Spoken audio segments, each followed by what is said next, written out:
तुम ये सब फालतू बातों को। कोई फालतू बात नहीं है, मुझे सब पता है तुम्हारे चक्करों के बारे में। अरे कैसा चक्कर, तुम फालतू ही शक करती हो। मैं कुछ नहीं जानती, तुम्हें मेरे और बच्ची की सर की कसम है। आज बताना ही पड़ेगा कि आखिर तुमने मांस मटन अंडा क्यों छोड़ रखा है।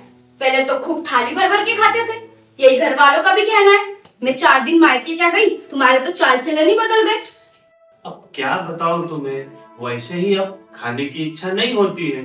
अगर तुम्हें खाना हो तो मैं ला देता हूँ। तो तुम क्यों नहीं खाओगे? तुम्हें किसने मना किया है? किसके कहने पे छोड़ा हुआ है ये सब? बताओ मुझे, तुम्हें कसम है मेरा मरा मुंह देखोगे। अब पूछ ही रही हो तो सुनो। मेरी एक दोस्त थी लीलावती, सुना है कि वो मांस मछली कुछ नहीं खाती है, एकदम शाकाहारी है। अब मुझे भी लगा भला इन सब बातों में रखा क्या है, तो मुझे भी शाकाहार का पालन करना चाहिए। अच्छा, तो तुमने उसके लिए सब छोड़ रखा है। अब तो तुम्हें सब खाना ही होगा। आज ही बाजार से 1 किलो मटन लेकर आओ, या तो इस घर में मटन बनेगी या मेरी लाश निकलेंगी।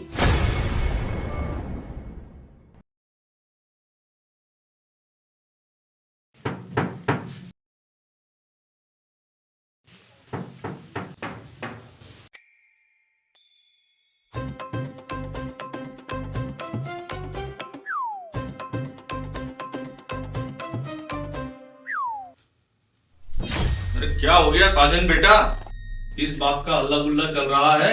सरपंच जी नमस्ते, आइए आइए। बड़े ही शुभ मुहूर्त में आना हुआ आपका। अरे ये भी कोई शुभ मुहूर्त है। सामने से गुजर रहा था, बहू की चीखने चिल्लाने की आवाजें सुनाई पड़ी। सोचा अंदर जाके पूछूं कि बहू किस बात पर बिगड़ रही है। क्यों बहू, किस बात पर बिगड़ रही हो साजन पर? पूछो अपने साजन से, कितनियों को सजनी बनाए हुए हैं और उसके चक्कर में खाना पानी सब छोड़ रखा है। क्यों भाई, सही बात है क्या? नहीं नहीं मुखिया जी, ये तो पागल है, इसकी क्या सुनते हो। अच्छा, मैं पागल हूँ तो खाओ मेरे और बच्ची की सर की कसम कि आखिर लीलावती से तुम्हारा क्या संबंध है, जो उसके चक्कर में मांस मटन सब छोड़ रखा है। लेकिन बहू, तुम्हें तो खुश होना चाहिए कि तुम्हारा पति मांस मछली जैसी चीजों से दूर है। शाकाहार तो व्यक्ति के जीवन में प्रेम और शांति का संचार करता है। वही तो हो रहा है यहाँ, प्रेम का संचार। अरे बेटा, तुम गलत शक कर रही हो साजन पर। मैं इसे बचपन से जानता हूँ, अब ये वैसा नहीं है। मेरा मतलब है साजन शुरू से ही बहुत सज्जन है। मुझे तो ये सुनकर बहुत खुशी हुई कि इसने मांस मछली जैसी चीजें छोड़ दिया है। और तुम्हें भी खुश होना चाहिए, वरना अधिकतर पत्नियां तो पति के मांस मदिरा के बुरी आदतों से परेशान हैं। और ये सब छुटाने के यत्न प्रयत्न सारी जिंदगी भर करते रहती है। और इन आदतों के वजह से उनके घरों में कलह मचा रहता है। शाकाहार के अनेकों आर्थिक और व्यवहारिक लाभ है। यह व्यक्ति को शिष्ट और प्रेमी बनाता है। प्रेमी तो बन गए हैं, पर मेरे नहीं, किसी और के। और आपकी बातों से तो मेरा यकीन और बढ़ गया है। देखो मुखिया जी, आप ही देखो, ये ना कहीं की बात ना कहीं और ही ले जाती है। मैं तो इसे समझाते समझाते थक गया हूँ। अब इन्हें कैसे समझाऊं? बहू सही है, लेकिन गलत चीज की जिद कर रही है। ये साजन भी अपने दीवानगी से बाहर आए तब ना। देखो बहू, देखो दद्दा, तुम चुप करो, तुम्हारी भी बहुत सुन ली। मैं कोई खेत बाड़ी नहीं जिसका फैसला आप करोगे। इन्होंने कोई भगवान भक्ति या मेरे लिए मटन नहीं छोड़ा है, उस लीलावती के लिए छोड़ा है। पति मेरे है, उस लीलावती के नहीं। मुझे मटन पसंद है, इसलिए इन्हें भी खाना होगा।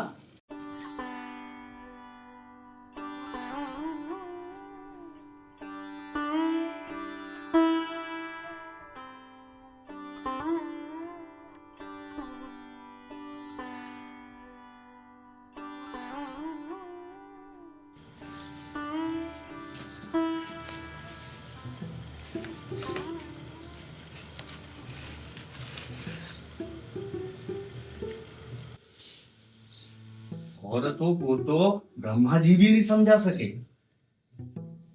मैं और तुम भला क्या समझाएंगे। ठीक है, मैं चलता हूँ। मेरे लायक कोई काम होगा तो मुझे बता देना। पति होने के नाते ना सही, इंसानियत के नाते इसे मरने मत देना। तुम ऐसे प्रण लेते ही क्यों हो, वो भी दूसरी औरतों के चक्कर में।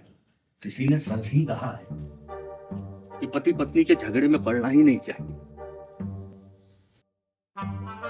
इसीलिए कोर्ट कचहरी में पति पत्नी के झगड़े के उलूल जुलूल फैसले आते रहे।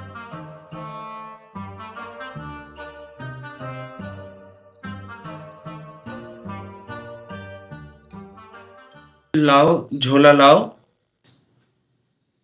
जी अभी लाई।